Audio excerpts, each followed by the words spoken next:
الرحمن الرحیم الحمد للہ والصلاة والسلام علی خیر خلق اللہ اما بعد۔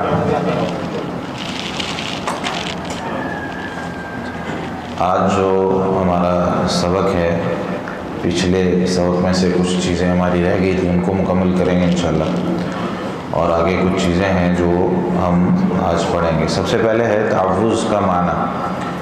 تعوذ کسے کہتے ہیں؟ استعاذہ ایک لفظ استعمال ہوتا ہے، اعوذ باللہ من الشیطان الرجیم۔ قرآن کریم پڑھنے سے پہلے ہم یہ آیت پڑھتے ہیں، اور سورہ نحل کی آیت نمبر 98 میں اللہ رب العالمین نے ہمیں اس بات کا حکم دیا ہے کہ فَإِذَا قَرَأْتَ الْقُرْآنَ، جب بھی آپ قرآن کی قرأت کریں، فَاسْتَعِذْ بِاللَّهِ مِنَ الشَّيْطَانِ الرَّجِيمِ، تو اللہ تعالیٰ کی پناہ میں آ جائیں شیطان مردود سے۔ تو ہم اس آیت کی وجہ سے اعوذ باللہ پڑھتے ہیں، یعنی جب بھی قرآن کریم کی قرأت ہم نے کرنی ہے، جب بھی قرآن کریم پڑھنا ہے تو اس وقت ہم نے اعوذ باللہ من الشیطان الرجیم پڑھنا ہے۔ استعاذہ پناہ طلب کرنا اور اللہ رب العالمین کی پناہ میں آنا کسی بھی نقصان دہ چیز سے، کسی بھی مکروہ اور ناپسندیدہ چیز سے جو ہمیں نقصان پہنچاتی ہے، اس کو استعاذہ یا تعوذ کہا جاتا ہے۔ اللہ تعالیٰ فرماتے ہیں سورہ فصلت کی آیت نمبر 36 میں وَإِمَّا يَنزَغَنَّكَ مِنَ الشَّيْطَانِ نَزْغٌ فَاسْتَعِذْ بِاللَّهِ إِنَّهُ هُوَ السَّمِيعُ الْعَلِيمُ، اور اگر کبھی شیطان کی طرف سے کوئی اکساہٹ آپ کو ابھار ہی دے تو اللہ کی پناہ طلب کر لیں، بلا شبہ وہی سب کچھ سننے والا ہے اور سب کچھ جاننے والا ہے۔ تو شیطان کی طرف سے اگر کوئی بھی ہمیں وسوسہ آتا ہے، پریشانی آتی ہے، تو اعوذ باللہ وہاں پر پڑھنا مستحب ہے اور ہمیں پڑھنی چاہیے۔ اچھا، اس کے بعد اگلا سوال ہے کہ انسان کے کتنے دشمن ہیں اور کون سے؟ انسان کے عام طور پر تو دو دشمن ہوتے ہیں، ایک جسمانی دشمن ہوتا ہے اور دوسرا روحانی دشمن ہوتا ہے۔ جسمانی دشمن ہماری کسی کے ساتھ بھی لڑائی ہو جائے، جھگڑا ہو جائے اور وہ ہمیں جسمانی طور پر نقصان پہنچانا چاہے تو یہ تو واضح ہے جسمانی دشمن۔ روحانی دشمن ہمارے کئی طرح کے ہوتے ہیں، اور روحانی دشمن ہمارے عقیدے کو بھی خراب کر سکتے ہیں، ہمارے اعمال کو بھی خراب کر سکتے ہیں، کیونکہ روحانیت جو ہے یہ اللہ تعالیٰ کو مطلوب ہے۔ روحانیت یہ انسان کا اخلاق ہوتا ہے جو اللہ تعالیٰ کے ساتھ بھی ہوتا ہے، جو بندوں کے ساتھ بھی ہوتا ہے۔ یہ ایک اندر سے وہ کیفیت اور احساس ہے جو اگر بندے کا مر جائے تو نبی کریم صلی اللہ علیہ وسلم نے جو بات ارشاد فرمائی ہے اذا لم تستحی فاصنع ما شئت، جب تیرا احساس مر جائے، اندر سے تیرا احساس ختم ہو جائے تو اس وقت تو جو مرضی چاہے کر، فاصنع ما شئت، تو جو مرضی چاہے کر، پھر دنیا کی طاقت تجھے کوئی سمجھا نہیں سکتی۔ یعنی انسان اگر اندر سے زندہ ہے، اس کی روحانیت زندہ ہے۔ یہ ہم لباس کیوں پہن کے بیٹھے ہیں؟ کسی کے کہنے کی وجہ سے تو نہیں ہے نا، یہ ہماری روحانیت ابھی باقی ہے، اندر سے ہمارا جو ضمیر ہے وہ بھی زندہ ہے۔ وہ ہمیں کہتا ہے بھائی ننگے جسم نہیں بیٹھنا، معاشرے میں ننگے جسم نہیں چلنا۔ اسی طریقے سے ہم والدین کی باتیں مانتے ہیں، ان کی عزت اور احترام کرتے ہیں۔ کئی دفعہ بیٹا والد سے بڑا ہو جاتا ہے قد میں، ماں سے بڑا ہو جاتا ہے قد میں، جسمانی طور پر طاقتور ہوتا ہے ماں باپ سے، وہ تو اٹھا کے ان کو کچھ بھی کہہ سکتا ہے، لیکن وہ کیوں نہیں کہتا؟ کیونکہ اس کی روحانیت ابھی زندہ ہوتی ہے، اندر سے اس کا ضمیر ابھی مرا نہیں ہوتا۔ تو یہ جو روحانیت ہے، شیطان یہ اس روحانیت کو ختم کرنے کی کوشش کرتا ہے، جسمانی طور پر بھی نقصان پہنچاتا ہے۔ کبھی انسان کو اگر وہ اس پر حملہ آور ہو جائے کسی بھی شکل میں، جنات کی شکل میں یا کوئی اور شکل میں، تو اس کو نقصان پہنچانے کی کوشش کرتا ہے۔ لیکن یہ جو شیطان ہے یہ روحانی طور پر بہت زیادہ نقصان پہنچاتا ہے انسان کو، اور انسان کے جو بڑے دشمن ہیں، سب سے پہلا جو انسان کا بڑا دشمن ہے وہ انسان کا اپنا نفس ہے۔ انسان کا اپنا ضمیر اور اپنی روحانیت ہی اگر اس کی مر جائے، شیطان تو بعد میں اس روحانیت کو خراب کرنے کی کوشش کرتا ہے نا، سب سے پہلے انسان اپنی اس روحانیت کو خراب کر رہا ہوتا ہے۔ دیکھیں یہ بات میں نے کیوں کہی کہ نفس انسان کا بڑا دشمن ہے، کیونکہ شیطان سے پہلے شیطان کو گمراہ کرنے والا کوئی دوسرا شیطان تو نہیں آیا تھا نا۔ شیطان بھی بیٹھا بیٹھا ایسی اس کے ذہن میں ایک سوچ آئی کہ یار میں یہ آدم پیدا کیے اللہ تعالیٰ نے، تو میں اس آدم سے بہتر ہوں، اچھا وہ سوچ جو پیدا ہوئی کہ میں آدم سے بہتر ہوں، اس نے اللہ تعالیٰ سے ویریفائی نہیں کروایا، کسی بڑے کے پاس گیا نہیں کہ اللہ تعالیٰ یہ ایک نفس کے اندر ایک سوچ اور خواہش پیدا ہو رہی ہے کہ اس طرح یہ کرنا چاہیے، تو اس نے بس اسی پر ڈٹ گیا جو اپنی اندر سے ایک سوچ آئی تھی، اور اللہ تعالیٰ سے اس نے اپنی جو بات تھی وہ سامنے رکھ کے پوچھا نہیں کہ صحیح ہے کہ غلط ہے۔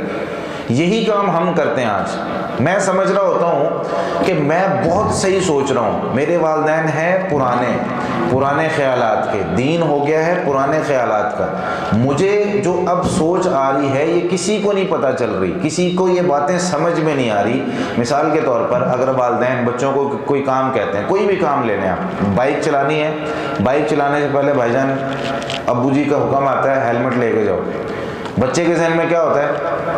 بچہ اپنی طرف سے سوچتا ہے یار میں جس جگہ پہ جا رہا ہوں وہاں رستے میں پولیس والے تو ہوں گے نہیں، اگر نظر آ بھی گیا کوئی تو میں تو ایسے زگ زیگ کر کے جو ہے نا وہ نکل جاؤں گا، مجھے تو کوئی پکڑ نہیں سکتا۔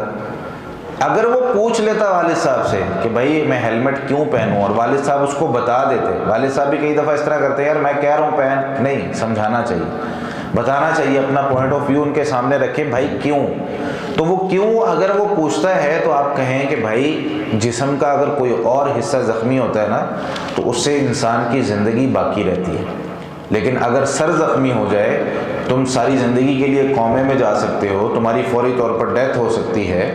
سر ایک نازک حصہ ہے جسم کا، تو اس کو ڈھانپنا ضروری ہے بائک چلاتے ہوئے۔ اگر آپ ویسے چلے جاتے ہو تو کوئی مسئلہ نہیں، لیکن یہاں میں آپ کو اس لیے کہہ رہا ہوں کہ آپ کے فائدے کی چیز ہے کہ آپ کی جان بچ جائے گی، آپ کی زندگی بچ جائے گی۔ تو یہاں اگر بچہ اس کے ذہن میں کوئی سوچ آ رہی ہے تو وہ اس کو پوچھ لے کہ میرے والد صاحب نے مجھے یہ کام کیوں کہا ہے۔ کئی دفعہ اس طرح ہوتا ہے کہ چیز اور اس کا نتیجہ ہوتا ہے نا وہ ہمارے ذہن میں نہیں ہوتا، ہم اپنی طرف سے ایک چیز سوچتے ہیں، نتیجے تک پہنچتے ہیں یار انہوں نے نا اس وجہ سے کہا ہوگا، یہ تو اب وجوہات ختم ہو گئی۔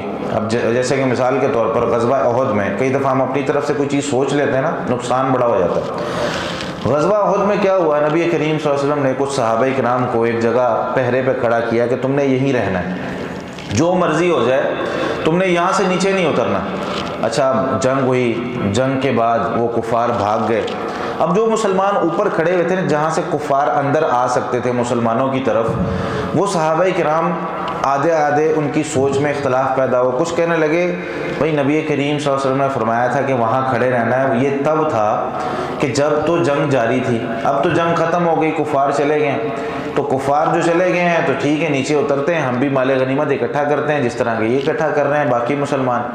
اچھا وہاں پہ جو مسلمانوں کے سردار تھے انہوں نے ان کو کہا کہ بھائی یہاں سے نیچے نہیں اترنا، نبی صلی اللہ علیہ وسلم نے فرمایا تھا کچھ بھی ہو جائے نیچے نہیں اترنا۔ اچھا وہاں سے کچھ لوگ نیچے اترے صرف اپنی ایک سوچ کی وجہ سے، اس کو انہوں نے نبی کریم صلی اللہ علیہ وسلم کے سامنے نہیں رکھا، پوچھا نہیں، تو نقصان کیا ہوا کہ پیچھے کفار ابھی کھڑے ہوئے تھے، پیچھے کفار اسی طاق میں تھے کہ یہاں سے مسلمان کسی طریقے سے ہٹیں تو ہم یہاں سے مسلمانوں، کیونکہ یہ احد پہاڑ ہے نا، اس طریقے سے یہاں پر یہ احد پہاڑ ہے، 9 کلومیٹر اس کی لمبائی ہے، مسلمان یہاں پہ کھڑے ہوئے تھے۔ مدینہ کے اندر اور سعودیہ میں جو پہاڑ ہے نا وہ نوکیلے ہوتے ہیں، نوکیلے پتھر والے ہوتے ہیں، اس کے اوپر کوئی چڑھ نہیں سکتا، اگر چڑھتا ہے تو سلپ ہو کر گرے گا تو جان نہیں جائے گی اس کی، تو پیچھے سے کوئی حملہ کر نہیں سکتا تھا۔ اب یہاں پر مسلمان کھڑے ہوئے ہیں، منہ سب کا اس طرف ہے، پہاڑ پیچھے ہے اور منہ اس طرف ہے، یہاں سے کفار آ رہے ہیں۔ یہاں ایک چھوٹی سی پہاڑی تھی جس پر مسلمانوں کو کھڑا کیا گیا تھا۔ اب جب کفار یہاں سے بھاگ گئے واپس چلے گئے تو یہاں پر کھڑے ہو کر نا مسلمان وہ جنگ کر رہے تھے، تو اب جب وہ چلے گئے بھاگ گئے، ان کا مال غنیمت وہاں پہ پڑا ہوا ہے، اٹھانے کی کوشش ہے، تو جو پہاڑ کے اوپر کھڑے ہوئے تھے وہ بھی نیچے آ گئے، کچھ لوگ اوپر، تو پیچھے خالد بن ولید رضی اللہ تعالیٰ عنہ بھی مسلمان نہیں ہوئے تھے، یہ کفار کی طرف سے ہی جنگ کر رہے تھے، تو یہ اپنے لشکروں کو لے کے اس پہاڑی پہ چڑھے، چھوٹی جو پہاڑی تھی جس پر چڑھا جا سکتا تھا، وہاں سے ان مسلمانوں کو شہید کیا گیا، اور وہاں سے آ کر اب یہ پہاڑی ہے، یہ مسلمان ہے، یہاں پیچھے وہ آ گئے، اب یہاں بھی کفار ہیں، آگے بھی کفار ہیں، مسلمان درمیان میں، اب دو طرفہ اپنا بچاؤ کرنا بڑا مشکل ہوتا ہے، اب آگے بھی کفار ہیں، ان سے لڑ رہے ہیں، پیچھے سے کوئی حملہ کر رہا ہے، تو یہ جو معاملہ تھا نا اس میں مسلمانوں کے بہت سے مسلمان یعنی صحابہ کرام وہ شہید ہو گئے اور بڑا نقصان ہوا مسلمانوں کو۔ بہرحال اللہ تعالیٰ نے مدد فرمائی، آخر میں پھر مسلمانوں کو فتح نصیب ہوئی، لیکن بتانے کا مقصد یہ ہے کہ کئی دفعہ میں ایک بات سوچ رہا ہوتا ہوں لیکن وہ صحیح نہیں ہوتی، کیونکہ بڑا کچھ اور سوچ رہا ہوتا ہے۔ نبی کریم صلی اللہ علیہ وسلم نے اگر کسی کام کا حکم دیا ہے تو تو وہ کسی اور وجہ سے ہوتا ہے، میں کوئی اور وجہ تلاش کر کے بیٹھا ہوتا ہوں۔ اللہ نے اگر کسی کام کا حکم دیا تو وہ کوئی اور وجہ ہوتی ہے، میں کوئی اور وجہ تلاش کر کے بیٹھا ہوتا ہوں۔ تو بھائی اگر وجہ پتہ چل جائے تو ٹھیک، نہ پتہ چلے تو میرے اللہ نے کہا ہے، کیونکہ وہ جانتا ہے میرے لیے کیا فائدہ مند ہے کیا نقصان دہ۔ اگر وجہ پتہ چل جائے ٹھیک، نہیں تو نبی کریم صلی اللہ علیہ وسلم زیادہ جانتے ہیں میرے لیے کیا اچھا ہے کیا برا ہے۔ اگر وجہ پتہ چل جائے ٹھیک، نہیں تو میرے والدین اچھا جانتے ہیں کہ میرے لیے کیا اچھا ہے اور کیا نقصان دہ ہے، تو میں اپنے والدین کی بانوں اور ان سے پوچھنے کی کوشش کروں کہ بھائی اس میں نقصان کیا ہے۔ اگر سمجھ میں آ جائے ٹھیک، تو کچھ دن انتظار کرنے کے بعد پھر آپ فیصلہ کریں کہ یار یہ فوری طور پہ نا اس کو ٹھکرا دیا کریں، بات غور سے سنیں کہ میرے والد صاحب کیا کہہ رہے ہیں، میری والدہ کیا کہہ رہی ہے۔ تو بتانے کا مقصد یہ ہے کہ ہماری جو روحانیت ہے اور ہمارے جو اندر ہمارا ضمیر ہے، ہمارا جو نفس ہے، ان النفس لامارۃ بالسوء، یہ نفس انسان کو بہت زیادہ گناہ پر ابھارنے والا ہوتا ہے۔ اکیلا بیٹھا ہوا انسان، ابھی رمضان میں تمام قسم کے جو سرکش جن ہیں ان کو جکڑ دیا گیا، اب ایک دشمن باقی ہے، وہ ہے ہمارا اپنا نفس۔ اس کی ٹریننگ کرنی ہے 30 دنوں میں، اور جو کر پایا وہ حقیقی معنوں میں رمضان کو اس نے حاصل کر لیا، اور جو نہیں کر پایا شیطان ابھی تنگ نہیں کر رہا، وہ جکڑا ہوا ہے، باندھا ہوا ہے۔ اگر وہ دونوں دشمن مل جائیں تو میرے بھائی یہ بڑا نقصان ہوتا ہے۔ اچھا، اسی کے ساتھ معاشرے کے کچھ برے دوست ہمارے دشمن ہوتے ہیں، معاشرے کے کچھ افراد بھی ہمارے دشمن ہوتے ہیں۔ کئی دفعہ بندہ اچھی زندگی گزار رہا ہوتا ہے، دوست آ کے کہتا ہے یار یہ چل ایک سوٹا لا لے، کچھ نہیں ہوتا، ٹھیک ہے تو یار ٹینشن ہے پریشانی ہے، آجا چل سگریٹ پینے چلتے ہیں، چل یہ آجا جو ہے نا وہ آج کل یہ چلے میں جی فلیورز کے نام پہ، کچھ نہیں ہے، یہ کون سا نشہ ہے، اس سے کون سا کوئی بس رنگین دھواں اٹھے گا اور مزہ آئے گا، بس ٹھیک ہے۔ وہ میرے بھائی یہ ساری چیزیں نشہ آور ہیں، اور یہ بالکل آہستہ آہستہ ہمیں جو ہے وہ نشہ کی طرف لگایا جا رہا ہے۔ اور ہمارے نوجوان، اللہ تعالیٰ کو پتہ ہے کون سا مومن پسند ہے، المؤمن القوی خیر واحب الی اللہ من المؤمن الضعیف۔ نبی کریم صلی اللہ علیہ وسلم نے ارشاد فرمایا کہ اللہ تعالیٰ کو دو قسم کے مومن ہوتے ہیں، ایک ہوتا ہے طاقتور مومن جو جسمانی طور پر، مالی طور پر، علمی طور پر اپنے آپ کو مضبوط بنا کے بیٹھا ہوا ہوتا ہے، کہیں سے بھی کوئی حملہ کرے فوری طور پر او بھائی صاحب سائڈ پہ ہٹ جاؤ، شیطان آتا ہے بھائی مجھے پتہ ہے کیسے بھگانا ہے، اعوذ باللہ پڑھنی ہے، آیت الکرسی پڑھنی ہے، فلاں فلاں اذکار کرنے، شیطان بھاگ جاتا ہے۔ کوئی دشمن اگر جسمانی طور پر حملہ کرنے لگے، جسمانی طور پر وہ مضبوط ہے، جم شم جاتا ہے، ایکسرسائز کرتا ہے، کراٹے شراٹے اس نے سیکھے ہیں، او بھائی صاحب حملہ نہیں کرنا مجھ پہ، ٹھیک ہے۔ علمی طور پر مضبوط ہے، جسمانی طور مالی طور پر مضبوط ہے، کسی کے سامنے ہاتھ نہیں پھیلاتا، کبھی کوئی معاملہ ہوتا ہے تو اپنا مال خرچ کرتا ہے، بلکہ جہاں کہیں ضرورت ہوتی ہے وہاں بھی مال خرچ کر رہا ہوتا ہے، تو یہ مالی طور پر ہر لحاظ سے مومن مضبوط ہوتا ہے۔ اب شیطان نے کیا کیا ہوا ہے، شیطان کبھی کبھی اس بندے کو نا کمزور کرنے کی کوشش کرتا ہے، ہر لحاظ سے اس پر حملہ آور ہو رہا ہوتا ہے، اور اس کو کبھی اس کے دوستوں کی شکل میں، مثال کے طور پر مجھے وہ گمراہ نہیں نہ کر پا رہا، میرے دوستوں کو گمراہ کر کے ان کو میرے پاس بھیج دے گا، معاشرے میں کسی فرد کو میرے پاس، کبھی کوئی رشتہ دار آ جائے گا گھر میں بیٹھ کے، وہ میری امی کو کوئی علیحدہ سی پٹیاں پڑھا جائے گا، کبھی جو ہے وہ کوئی اس طرح کی کوئی بات ہو جائے گی جس سے ہمارا جو ہے نا کام خراب ہونا شروع ہو جائے گا۔ وہ چاہتا ہے کہ مومن کبھی بھی طاقتور نہ رہے، یہ ذہنی طور پر بھی ہم تو جی رہے ہیں، جس طرح میں نے اس دن مثال دی تھی کہ زندگی برف کی طرح رکھ دیں گے تب بھی گھل جانی، استعمال کر لیں گے تو کوئی فائدہ ہو جائے گا، زندگی گزر جانی ہے۔ اب شیطان کیا چاہ رہا ہے، اس کی زندگی گزرے تو اس کو پتہ ہی نہ چلے میں نے کرنا کیا ہے، نہ اس کا مقصد ڈیسائیڈ ہو زندگی میں، نہ اس کو پتہ ہو کھانا کیا ہے، نہ اس کو پتہ ہو پینا کیا ہے، نہ اس کو پتہ ہو سونا کب ہے، نہ اس کو پتہ ہو کہ میں نے پڑھنا کیا ہے۔ ابھی کسی مسلمان سے پوچھ لیں، کسی بھی بندے سے پوچھ لیں، نوجوانوں سے پوچھ لیں کیا کر رہا ہے، فری ہوں، کچھ بھی نہیں۔ وہ مسلمان تو فارغ رہتا ہی نہیں ہے، مسلمان تو کبھی ذکر کر رہا ہے، کبھی نوافل پڑھ رہا ہے، کبھی اذکار کر رہا ہے، کبھی اللہ کو یاد کرنے کا، اتنی ساری عبادات اللہ نے بتائیں، مسلمان کب فارغ رہتا ہے؟ یہ جو فری والا چکر ہے یہ شیطان نے ڈالا ہوا ہے، بھائی کیا کر رہے ہو، میں فارغ ہوں، جب مرضی آ جاؤ بھائی کوئی مسئلہ نہیں، جب مرضی مجھے لے جاؤ کوئی مسئلہ نہیں، اور ٹائم میرا جو ٹائم ہے وہ گزر نہیں رہا، کیا کروں یار کیا کروں، پھر جی نیٹ فلکس، پھر جی موویز، پھر جی گیمیں، پھر یہ ساری چیزیں زندگی میں آ رہی ہوتی ہیں. کیوں؟ شیطان نے ہمارے مقصد ہمیں بھلا دیے، شیطان نے ہمیں ہمارا عقیدہ بھلا دیا، شیطان نے ہمارا رب ہمیں بھلا دیا، شیطان نے ہمارے سارے کام ہمیں ہمارے مقاصد بھلا کے اب وہ لگا ہوا ہے کہ بھائی بس ان کی زندگی کسی نہ کسی طریقے سے گزر جائے اور ہم بھی بیٹھے ہوئے ہیں. ٹھیک ہے بھائی، شیطان لگا ہوا ہے اپنے کاموں کو کرنے کے لیے. میں بھی آپ کو تھوڑا سا بتاتا ہوں شیطان کے بارے میں. اللہ رب العالمین نے ہمیں کیا تعارف کروایا اور اعوذ باللہ پڑھنی کیوں ضروری ہے اور کیوں ہمارے اذکار میں شامل رہنی چاہیے. اللہ تعالیٰ فرماتے ہیں سورہ فاطر کی آیت نمبر 6 میں ان الشیطان لکم عدو. اب اللہ بڑا ہے نا، اللہ کو پتہ ہے انسان کے لیے کیا نقصان دہ ہے. اللہ تعالیٰ نے ہمیں بتایا ہے کہ بھئی یہ شیطان تمہارا دشمن ہے. ان الشیطان لکم عدو، بے شک شیطان تمہارا کھلا دشمن ہے. فاتخذوہ عدوا، اور تم بھی اسے دشمن سمجھو، تم بھی اسے دشمن بناؤ.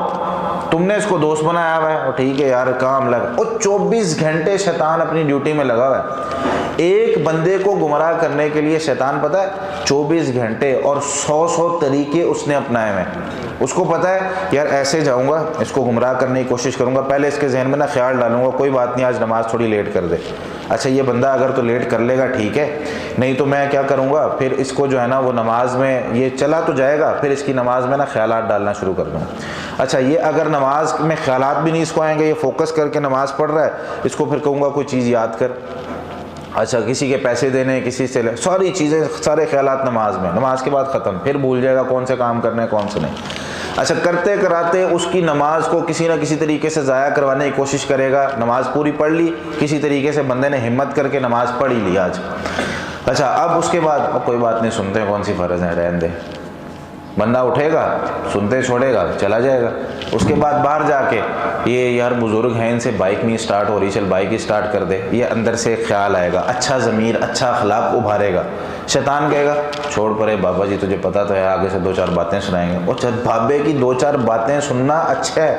نبی صلی اللہ علیہ وسلم نے کیا فرمایا؟ مومن کی 2 قسمیں، ایک وہ مومن یلتقی مع الناس ویصبر علی اذاہم خیر من المؤمن الذی لا یلتقی مع الناس ولا یصبر علی اذاہم. ایک مومن وہ ہے جو لوگوں سے ملتا ملاتا ہے، ملاقات کرتا ہے، اور دوسرا مومن ہے لوگوں سے ملتا ملاتا نہیں ہے، ملاقات نہیں کرتا. یہ جو ملتا ملاتا ہے اس کو لوگوں کی تکلیفوں پر صبر کرنا آتا ہے، لوگ باتیں سناتے ہیں یہ صبر کرتا ہے. یہ مومن بہتر ہے اس مومن سے جو نہ لوگوں سے ملتا ہے نہ ان کی تکلیفوں پر صبر کرتا ہے. اور بھائی تیرے درجات بلند کیسے ہونے بند کمرے میں بیٹھ کے؟ جب کوئی گناہ کا سبب تیرے سامنے ہوگا نا، ایک بندہ مثال کے طور پر یہاں بیٹھا ہے، اب یہاں کوئی موبائل کسی کا نہیں پڑا ہوا، کوئی چیز کسی کی نہیں پڑی ہوئی، کوئی بھول کے کچھ نہیں گیا، تو میں نا یہاں پہ بیٹھ کے سوچ رہا ہوں یار آج میں نے نا کوئی چیز چوری نہیں کی. وہ بھائی چوری کرنے کا تجھے موقع ہی نہیں ملا. ثواب تو تب ملے گا نا جب تیرے سامنے کوئی موبائل چھوڑ گیا ہے، آئی فون پڑا ہوا ہے، ٹھیک ہے، کوئی بہت مہنگی چیز، کوئی بٹوا اپنا چھوڑ گیا ہے، اس میں آپ کو 1000 کے نوٹ نظر آ رہے ہیں یا 5,000 کے نوٹ نظر آ رہے ہیں آپ کو، ٹھیک ہے. اب سامنے سارے اسباب، کوئی دیکھ بھی نہیں رہا، مسجد میں کیمرے بھی نہیں لگے ہوئے، ساری چیزیں موجود ہیں. اب بندہ کہتا ہے یار اس کو اٹھا لوں. اگر اٹھا لیتا ہے تو چوری ہے، اور اگر نہیں اٹھاتا کہ یار میں نہیں اٹھا رہا اس کو، تو گناہ کے سارے اسباب پورے ہونے کے بعد پھر بندہ کہتا ہے نا کہ یار میں نے آج کوئی گناہ نہیں کیا. اگر کوئی چیز اس کے سامنے آئے گی تبھی وہ اس کو چھوڑے گا نا. ایک بندہ اکیلا بیٹھا ہوا کہہ رہا ہے یار میں نے کوئی آج گناہ نہیں کیا، گناہ کے اسباب، تجھے ٹائم ہی نہیں ملا. اگر تجھے ٹائم ملتا پھر تو اللہ کی عبادت کر رہا ہوتا ہے، یا پتہ چلتا کہ بھئی تو گناہ کر رہا ہے یا اللہ کی عبادت کر رہا ہے، پھر تیرا فرق پتہ چلتا نا. اب تو تیرے پاس اسباب، بندہ جو ہے نا وہ بالکل بیمار بستر پہ پڑا ہوا ہے، بندہ کہتا ہے یار میں زنا نہیں کر رہا، دیکھ میں یہاں بیٹھا ہوا ہوں اور میں نہ کہ کسی کی غیبت نہیں کر رہا، میں تو اکیلا ہے، تیرے پاس کوئی آ نہیں رہا، تو باتیں کس سے کرے گا؟ غیبت کرے گا کس سے؟ ہو ہی نہیں رہی غیبت. غیبت تو تب تو نے بچنا تھا نا غیبت سے جب 10 لوگ بیٹھے ہوئے ہیں، کسی تیسرے بندے کی بات شروع ہوئی تو کہتا ہے یار بھائی میں نہیں سنتا، میں نہ غیبت کرتا ہوں نہ سنتا ہوں، میں جا رہا ہوں یہاں سے، ٹھیک ہے. پھر پتہ چلتا تیرا کہ تیرا ایمان کیا ہے. تو اگر تو اکیلا ہی بیٹھا ہوا ہے تو پھر تو تیرا وہاں پہ کوئی بنتا ہی نہیں ہے کہنا کہ یار میں نے آج گناہ نہیں کیا. تو اللہ تعالیٰ نے فرمایا شیطان تیرا کھلا دشمن ہے بھائی، اس کو دشمن سمجھو. اسی طریقے سے فرمایا وَلَا تَتَّبِعُوا خُطُوَاتِ الشَّيْطَانِ، شیطان کے قدموں کی پیروی نہیں کرنی، جدھر جدھر جا رہا ہے اس کے پیچھے پیچھے نہیں جانا. إِنَّهُ لَكُمْ عَدُوٌّ مُّبِينٌ، بے شک وہ تمہارا کھلا واضح دشمن ہے. إِنَّمَا يَأْمُرُكُمْ بِالسُّوءِ وَالْفَحْشَاءِ، وہ تمہیں حکم دیتا ہے برائی برائی کا اور فحاشی کا، وَأَن تَقُولُوا عَلَى اللَّهِ مَا لَا تَعْلَمُونَ، اور یہ کہ تم اللہ پر ایسی ایسی باتیں کہہ دو جو تمہیں علم ہی نہیں۔ بندہ کہہ دیتا ہے یار یہ میرے نصیب میں ہی لکھا تھا، یہ مجھ پر ہی عذاب آنا تھا، یہ کام میرے ساتھ ہی ہونا تھا، ساری دنیا پڑی ہوئی ہے وہ گناہ کرتے ہیں اتنے سارے لوگ، ان کے ساتھ معاملات ٹھیک چل رہے ہیں، میرے معاملات ہی خراب کیوں ہو رہے ہیں؟ بندہ پھر اللہ پر ایسی ایسی باتیں کہہ دیتا ہے جو اس کو کرنی نہیں چاہیے۔ اچھا، شیطان کی جو میں نے بات کی نا 24 گھنٹے ڈیوٹی کر رہا ہوتا ہے، اس کو بڑی پلاننگ کے ساتھ یہ کام کر رہا ہوتا ہے۔ جب بچہ پیدا ہوتا ہے نا، حدیث میں آتا ہے صحیح بخاری میں 3431 نمبر روایت ہے، نبی کریم صلی اللہ علیہ وسلم نے ارشاد فرمایا ما من بنی آدم مولود، بنی آدم میں سے کوئی بھی بچہ پیدا ہوتا ہے الا یمسہ الشیطان حین یولد، جب بچہ پیدا ہوتا ہے نا شیطان حملہ آور ہو جاتا ہے، پیدا ہوتے ساتھ شیطان کی پلاننگ ہے، اس کے اوپر حملہ آور ہوتا ہے، فیستحل صارخا، اب بچہ جو ہے اونچی اونچی آواز سے رونا شروع کر دیتا ہے، من مس الشیطان، شیطان کے اس چونکے کی وجہ سے۔ نبی کریم صلی اللہ علیہ وسلم نے ارشاد فرمایا، ایک حدیث میں ہے صحیح مسلم میں جو روایت ہے، الا نسخ الشیطان، شیطان اس کو تنگ کرتا ہے اور اس کو رلانے کی اور اس کو حملہ اس پر کرنے کی کوشش کرتا ہے، اور شیطان کے حملے کے طریقے یہ ہے ہر طرف سے۔ سورہ اعراف کی آیت نمبر 17 میں ہے لَأَقْعُدَنَّ لَهُمْ صِرَاطَكَ الْمُسْتَقِيمَ، شیطان کہتا ہے میں ضرور بالضرور، یہاں پہ تاکید ہے، دو تاکید ہیں، ایک لام تاکید ایک نون تاکید، کہتا ہے ضرور بالضرور میں تیرے سیدھے، اللہ تعالیٰ کو اس نے چیلنج کر کے یہ بات کہی تھی، تیرا سیدھا جو رستہ ہے نا اس پر میں بیٹھ جاؤں گا، ثُمَّ لَآتِيَنَّهُم مِّن بَيْنِ أَيْدِيهِمْ وَمِنْ خَلْفِهِمْ وَعَنْ أَيْمَانِهِمْ وَعَنْ شَمَائِلِهِمْ، پھر میں ان کے سامنے سے، ان کے پیچھے سے، ان کے دائیں جانب سے، ان کے بائیں جانب سے، ہر جگہ سے آؤں گا، ان پر حملہ آور ہوں گا، وَلَا تَجِدُ أَكْثَرَهُمْ شَاكِرِينَ، اور تو دیکھے گا، اللہ تعالیٰ کو شیطان کیا چیلنج کر کے کہہ رہا ہے، اور تو دیکھے گا، وَلَا تَجِدُ، نہیں تو پائے گا، اکثرہم، ان میں سے اکثر لوگ، شاکرین، شکر کرنے والے نہیں رہیں گے۔ آج کر رہا ہے کہ نہیں انسان؟ لقمہ کھاتا ہے، نبی صلی اللہ علیہ وسلم کی صحیح مسلم میں روایت ہے، نبی صلی اللہ علیہ وسلم ایک لقمہ کھاتے تھے کہتے تھے الحمدللہ، ایک پانی کا گھونٹ پیتے تھے کہتے تھے الحمدللہ، اور آج بڑی سے بڑی نعمت ہو جائے انسان کیا کہتا ہے، دیکھ بھائی نے کیسا کمال کیا، دیکھ تیرے بھائی نے کس طرح کا نقشہ بنا، چیک کر ذرا، ٹھیک ہے؟ مطلب طریقہ کار کیا ہوتا ہے، پھر اپنے اوپر آ رہا ہوتا ہے کہ بھائی نے کیا کیا ہے اور کس طرح کا کام کیا، میں وہاں سے اس طرح بائک نکالی، بھائی ایسے چیک کر بھائی رائڈر کیسا ہے، ابھی ایکسیڈنٹ، ابھی ٹھکنے والی تھی، ابھی ایکسیڈنٹ ہونے والا تھا لیکن میں نکال کے لے گیا۔ پھر انسان اپنے اوپر لا رہا ہوتا ہے کہ میں بڑا کمال ہوں، میری ذہنیت، میری جو علم ہے بڑا کمال ہے، وہاں پہ اللہ کو بھول جاتا ہے انسان۔ کیوں؟ شیطان اپنے کام میں لگا ہوا ہے، اور ہم بھول گئے بھائی اپنا دشمن بھی کوئی ہے جس سے ہم نے پناہ کی کوشش کرنی ہے، جس سے پناہ کے لیے ہمیں اللہ کو سامنے لانا پڑے گا۔ میں خود نہیں لڑ سکتا ہوں اس سے، میرے پاس اتنی طاقت نہیں ہے، اور میں تھک جاتا ہوں 4 گھنٹے 5 گھنٹے کام کر کے، اور شیطان نے اتنا نازک بنا دیا ہے۔ پہلے یہ ہوتا تھا، میرے ایک دوست ہمارے ساتھ پڑھتے تھے مرکز تربیہ میں، کہتے ہیں میں گھر گیا تو ایک ٹرک آیا، اس میں جو ہے گندم کے بورے تھے، تو گندم کی جو بوریاں تھیں 40 50 کلو کی، کہتے ہیں میں اب کھڑا ہوں تو وہ اٹھا کے اوپر سے بھائی پھینک رہے ہیں، ہم لوگ نیچے کھڑے ہوئے ہیں اور کندھے کے اوپر ہم نے کیچ کرنا ہے اس کو، ٹھیک ہے، لے کے جانا ہے گھر کے اندر۔ اب کہتے ہیں کہ بھائی نے جب بوری پھینکی نا اوپر سے تو میں ایک قدم آگے چلا گیا، یعنی وہ وزن مجھ سے برداشت نہیں۔ کہتے خیر ہے بھائی میرے، کہتے ہو بھائی خیر ہے، کیا مسئلہ ہے، ایک بوری کی نہیں اٹھائی جا رہی تیرے سے؟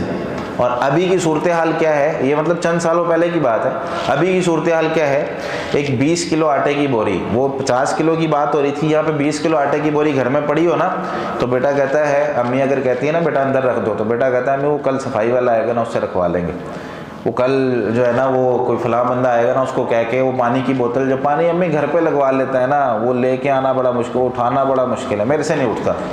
یہ آج ہمارے مسلمانوں کی حالت ہو چکی ہے، بھائی طاقت نہیں ہے جسم کے اندر، طاقت نہیں ہے علم کے اندر، کوئی ہلکی سی بات کر دے ہمارے دین کے متعلق فوری طور پہ پریشان ہو کے بیٹھ جاتے ہیں، فوری طور پہ یار بھائی اس کو حل کون کرے گا، یار یہ تو واقعی اس کی بات ٹھیک ہے، لوگ دھڑا دھڑ جو ہے نا اللہ کا انکار کر کے ملحدین بن رہے ہیں۔ لوگ دھڑا دھڑ جو ہے وہ حدیث کا انکار کر کے منکرین حدیث بن رہے ہیں، لوگ دھڑا دھڑ جو ہے وہ اسلامی تعلیمات کو چھوڑ کر، یار یہ کلچر دیکھ، چیک کر ان کا جو ہے نا وہ لباس کس طرح کا ہے، ان کا جو ہے نا اٹھنا، او بھائی ہمارے پاس اپنا نظام تھا، ہمارے پاس اپنا قرآن ہے، ہمارا جو قرآن ہے ہمارا دستور ہے، ہمارا قانون ہے، وہ ہمیں 24 گھنٹے زندگی گزارنے کا طریقہ سکھاتا تھا۔ میں نے اپنی کتاب پڑھی نہیں۔ والدین کہہ رہے ہوتے ہیں، تھوڑا سا بچہ بڑا ہو جاتا ہے نا تو والدین کہہ رہے ہوتے ہیں جی بچہ میں ہماری بات نہیں مانتا، اطاعت نہیں کرتا۔ او بھائی قرآن پڑھایا ہو تو اطاعت کرے نا، قرآن میں لکھا ہوا ہے والدین دونوں یا دونوں میں سے کوئی ایک اگر بڑھاپے کو پہنچ جائے، مارنا، گالیاں دینا، اولڈ ایج ہاؤس کے اندر چھوڑانا، یہ تو بڑی دور کی باتیں ہیں، اف تک نہیں کہنا، اف تک۔ یہ جو اف کا کلمہ ہے نا، جو بندہ تھک ہار کے کہتا ہے، جب اس کو 10 کام اکٹھے کہہ دیا بندہ کہتا ہے یار، یہ جو نکلتا ہے نا یہ والا، یہ بھی اسلام نے کہا ہے کہ والدین کے سامنے نہیں کہنا ہے بھائی، اطاعت کرنی ہے ان کی، جو بھی کہتے ہیں بات ماننی ہے ان کی۔ ہاں اللہ کی نافرمانی کا حکم دیں تو چھوڑ دیں، باقی والدین کہہ رہے ہیں ادھر بیٹھنا ہے تو ادھر بیٹھنا ہے، والدین کہہ رہے ہیں ادھر بیٹھنا ہے تو ادھر بیٹھنا ہے، بحث نہیں کرنی ان سے، یہ والدین کا مقام ہے۔ اور جب ہم نے بچے کو بچپن سے نہ ناظرہ، مسجد سے اعلان ہو رہا ہوتا ہے، اعلان میں کہتے ہیں قاری صاحب بچوں کو مسجد بھیج دیں، فری پڑھائیں گے، کوئی پیسے نہیں لے، نہیں مسجد نہیں بھیجنا۔ شیطان نے ایسا مسجدوں سے دور کیا، ایسا علماء سے دور۔ بھائی غلطی تو ہر انسان میں ہوتی ہے نا، ہر انسان میں ہو سکتی ہے، لیکن شیطان نے اتنا گیپ ڈال دیا ہے علماء کرام اور عوام میں کہ ہم اب ڈرتے ہیں، اپنے بچوں کو بھیجتے ہوئے یا اپنے بچوں کو۔ میرے بھائی اگر ہم تھوڑی سی تربیت کر لیں، جہاں کمی ہے ان کو سمجھانے کی کوشش کر لیں اور شیطان کو اپنے سے دور کر لیں تو سارے معاملات ٹھیک ہو سکتے ہیں، لیکن ہم نے شیطان کی بات مانی اور اپنے بچوں کو دور کر لیا۔ نہ قرآن اچھا بچہ ناظرہ پڑھ سکتا ہے، نہ حفظ کرتا ہے قرآن کریم، بہت کم بچے ہیں جو حفظ کی طرف آتے ہیں، کہتے ہیں جی جو بگڑ گیا ہے چلو مدرسے ڈال دو، خوشی کے ساتھ اچھا بچہ مدرسے کے اندر بیچنے کے لیے ہم راضی نہیں ہیں۔ اسی طریقے سے اور بہت سے معاملات ہیں، تو شیطان کی 2-4 میں مثالیں آپ کو دیتا ہوں۔ عقیدہ ہمارا جو ہے نا شیطان خراب کرنے کے لیے وہ کوشش میں لگا رہتا ہے۔ نبی کریم صلی اللہ علیہ وسلم نے ارشاد فرمایا یأتی الشیطان احدکم، تم میں سے شیطان کسی کے پاس آتا ہے، سوال کرتا ہے، ذہن میں سوال ڈالتا ہے، بھائی یہ ذرا بتائے نا یہ مسجد کس نے بنائی ہے؟ یہ مسجد جی بنائی ہے فلاں انجینئر صاحب نے۔ فلاں انجینئر کو کس نے بنایا؟ انجینئر کو تو اللہ تعالیٰ نے بنایا جی۔ اچھا اللہ تعالیٰ کو کس نے بنایا؟ ایسے سوالات پیدا کرتا ہے بندہ، پھر سوچتا ہے ہاں یار یہ تو بات ٹھیک ہے، اللہ کو کس نے بنایا؟ نبی کریم صلی اللہ علیہ وسلم نے ارشاد فرمایا فَإِذَا بَلَغَهُ، جب وہ یہاں اس سوچ تک پہنچ جائے، فَلْيَسْتَعِذْ بِاللَّهِ، بندہ اللہ کی پناہ مانگے فوری طور پہ۔ اللہ کو کسی نے پیدا نہیں کیا تو تم یہ کہو، ابو داؤد میں روایت موجود ہے اللہ احد، اللہ اکیلا ہے، اللہ الصمد، اللہ بے نیاز ہے، لم یلد ولم یولد، نہ اس نے کسی کو پیدا کیا ہے نہ اس کو کسی نے پیدا کیا ہے، نہ وہ کسی کی اولاد ہے نہ اس کی کوئی اولاد ہے، اللہ اکیلا ہے، ولم یکن لہ کفوا احد، اس کا کوئی ہمسر بھی نہیں ہے۔ اور پھر نبی صلی اللہ علیہ وسلم نے ارشاد فرمایا بائیں جانب 3 دفعہ تھوکے، ولیستعذ من الشیطان، شیطان کی پناہ مانگے، کیونکہ شیطان یہ سوچیں ڈالنا شروع کر دی ہیں اس نے۔ اور جب ایسی سوچیں آتی ہیں بندہ نہ اس کو پتہ ہی نہیں ہے یہ سوچیں ڈال کون رہا ہے، اس کو پتہ ہی نہیں ہے میرا دشمن شیطان ہے، اب شیطان میرے ساتھ لگا ہوا ہے، آج کوئی غلطیاں گناہ ہوئی ہیں، آج کوئی صبح کے اذکار رہ گئے ہیں، آج کوئی معاملات اس طرح کے ہوئے ہیں کہ شیطان حملہ آور ہو رہا ہے، پتہ ہی نہیں بچے کو نہیں پتہ، بڑے کو نہیں پتہ، گھر والوں کو نہیں پتہ، سوچیں آ رہی ہیں، سوچیں آتے آتے ختم۔ یہ ہے عقیدے کا معاملہ۔ صحابہ کرام نے ایک دفعہ نبی کریم صلی اللہ علیہ وسلم سے ذکر کیا کہ انا نجد فی انفسنا ما یتعاظم احدنا ان یتکلم به، یا رسول اللہ کئی دفعہ ایسے خیال آتے ہیں دل میں کہ بات کرتے ہوئے بھی ڈر لگتا ہے، اتنی بڑی بڑی باتیں ذہن میں آ جاتی ہیں کہ ہم بات نہیں کر سکتے۔ تو نبی کریم صلی اللہ علیہ وسلم نے ارشاد فرمایا وقد وجدتموہ، ایسے خیال آتے ہیں تمہیں اور تمہارا ایمان اس کو بیان کرنے سے روک رہا ہوتا ہے۔ شور کسی اس کو دیکھیں، کہتے تمہارا ایمان جو ہے وہ اس چیز کو روک رہا ہوتا ہے اور منع کر رہا ہوتا ہے کہ یار یہ چیزیں آگے بیان نہیں کرنی۔ ذاک صریح الایمان، یہی صریح ایمان ہے، یعنی بندے کے اندر ایمان موجود ہوتا ہے تو بندہ جو ہے شیطان کا جو اس پر حملہ ہوتا ہے اس کو فوری طور پر دور کرنے کی کوشش کرتا ہے، اور فوری طور پر اس کے ذہن میں سوال آتا ہے کہ یار یہ شیطان کر رہا ہے، اب اس کو میں کیسے حل کروں۔ ایک دفعہ نبی کریم صلی اللہ علیہ وسلم سے پوچھا گیا یا رسول اللہ وسوسے بڑے آتے ہیں دل کے اندر اور نہ اس کو میں روکنے کی کوشش کرتا ہوں، تو نبی صلی اللہ علیہ وسلم نے فرمایا تلک محض الایمان، یہ خالص ایمان ہے کہ وسوسے آتے ہیں لیکن تمہارا ایمان ان کو روک دیتا ہے، تو مطلب ایمان ہے نہ کہیں۔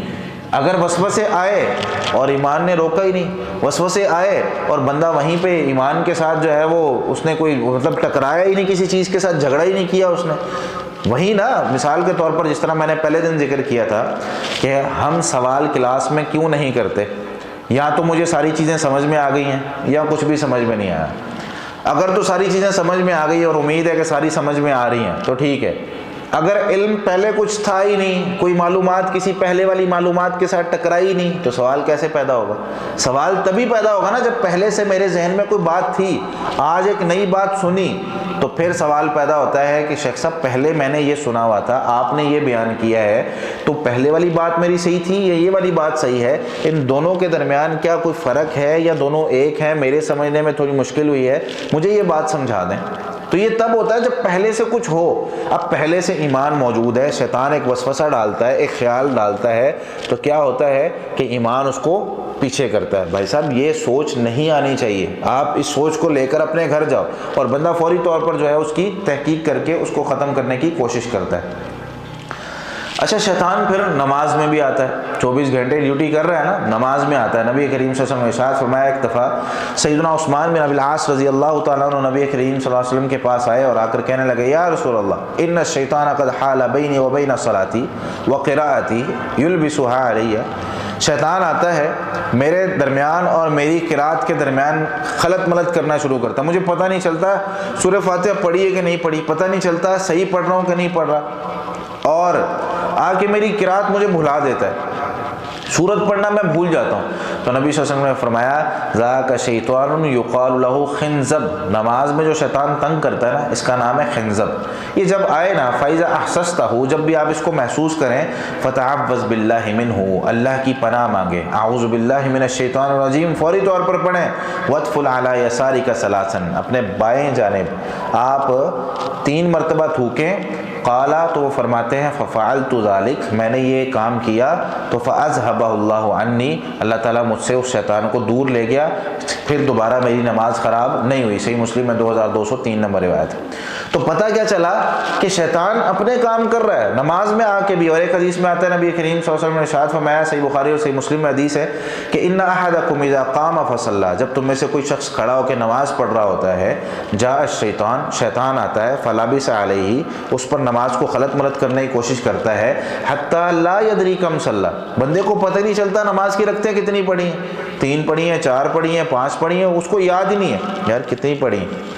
تو نبی صلی اللہ علیہ وسلم نے ارشاد فرمایا، جب ایسا ہو نا تو شیطان کو بھگانے کے لیے ایک تو یہ کام کر لے، اعوذ باللہ پڑھ کے 3 دفعہ بائیں جانب تھوکے۔ آج کل مسجدیں فرنشڈ ہیں، نبی صلی اللہ علیہ وسلم کے زمانے میں مسجدیں کچی ہوتی تھی، زمین کچی ہوتی تھی، تو وہیں پہ وہ تھوک لیتے تھے بائیں پاؤں کے نیچے، اور اس کو پھر رگڑ دیتے تھے جوتے کے ساتھ، تو وہ مٹی کے ساتھ مل کے ختم ہو جاتا تھا۔ آج کل کس طرح تھوکنا ہے؟ 2 اس کے طریقے ہیں، ایک تو ٹیشو وغیرہ یا رومال وغیرہ جیب میں ہے تو اس میں تھوک لیں، مطلب پورا منہ بھر کے نہیں تھوکنا، اس میں ہلکا سا ایک فوار آ جائے اتنا کافی ہے، مطلب اس میں تھوک کی ایک فوار آئی ہے نا، اس کو بھی تھوکنا کہتے ہیں۔ ضروری نہیں ہوتا کہ بندہ منہ بھر کے تھوکے، تو اس طریقے سے حدیث پہ عمل ہو سکتا ہے، کیونکہ مسجد فرنشڈ ہیں، کارپیٹ بچھے ہوئے ہیں، باقی معاملات ہیں، تو یہاں پر اس طریقے سے ہم نہیں کر سکتے۔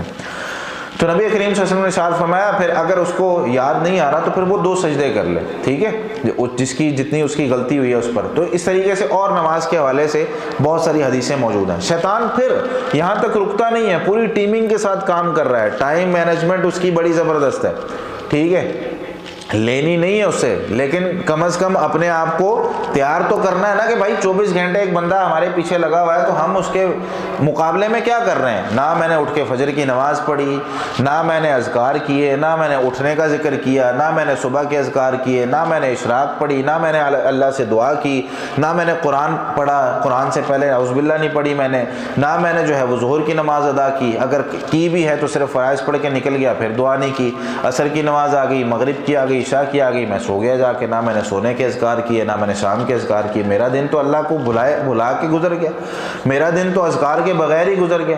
اگر میں نے اللہ کو یاد ہی نہیں کیا، شیطان سے بچاؤ کی دعائیں نہیں پڑھی، تو مجھے بچائے گا کون؟ شیطان سے مجھے بچانا کس نے؟ خود تو میں بچ نہیں سکتا۔ اچھا، پھر یہاں پر خاندانی جو نظام ہے اس کو توڑنے کے لیے شیطان بڑی کوشش کرتا ہے۔ میاں بیوی کے جو تعلقات ہیں ان کو خراب کرنے کی بڑی کوشش کرتا ہے۔ حدیث میں آتا ہے نبی کریم صلی اللہ علیہ وسلم نے ارشاد فرمایا، صحیح مسلم میں 2813 نمبر روایت ہے، سیدنا جابر بن عبداللہ رضی اللہ تعالیٰ فرماتے ہیں ابلیس جو ہے اپنا تخت پانی پر لگاتا ہے، ثم یبعث سرایاہ، پھر اپنے لشکروں کو بھیجتا ہے، جاؤ بھی جا کے ذرا چیک کر کے آؤ، دیکھ کے آؤ کہ کون کون سے شخص کو تم گمراہ کر سکتے ہو، کہاں کہاں تم جو ہے وہ اپنی برائی کو پھیلا سکتے ہو۔ اب شیطان نکلتا ہے، مختلف شیاطین ہیں، مختلف جاتے ہیں، جا کے لوگوں کو گمراہ کر رہے ہوتے ہیں۔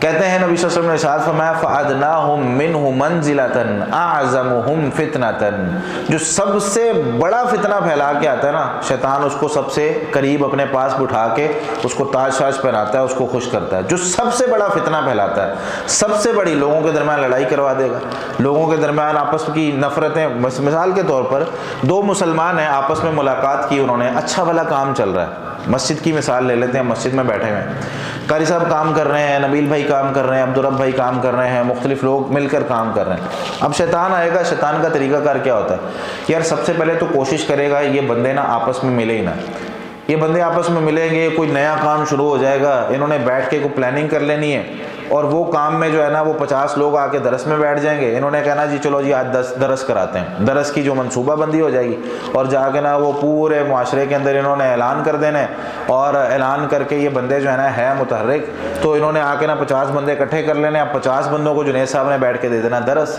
اب وہ 50 بندے عمل کرنے لگ جائیں گے، تو کیا کرنا ہے اس نے کہنا یار کسی طریقے سے نا یہ آپس میں بیٹھے ہی نا، اس کے اپنے کام اس کو اس کے ذہن میں ڈالتے رہنا، اس کے اپنے کام، اچھا پھر ذہن میں ڈالنا یار یہ کیوں بلا رہا ہے مجھے، یہ کہہ رہا ہے جی آج میٹنگ کرنی ہے، تو کیوں کرنی ہوگی میٹنگ کے اندر، کیا یار نام تو اس کا چلتا ہے، میں تو پیچھے بیٹھ کے کام کرتا رہتا ہوں، میرا تو نام آتا نہیں ہے، مطلب ایسی سوچ بیچ میں پیدا کرے گا۔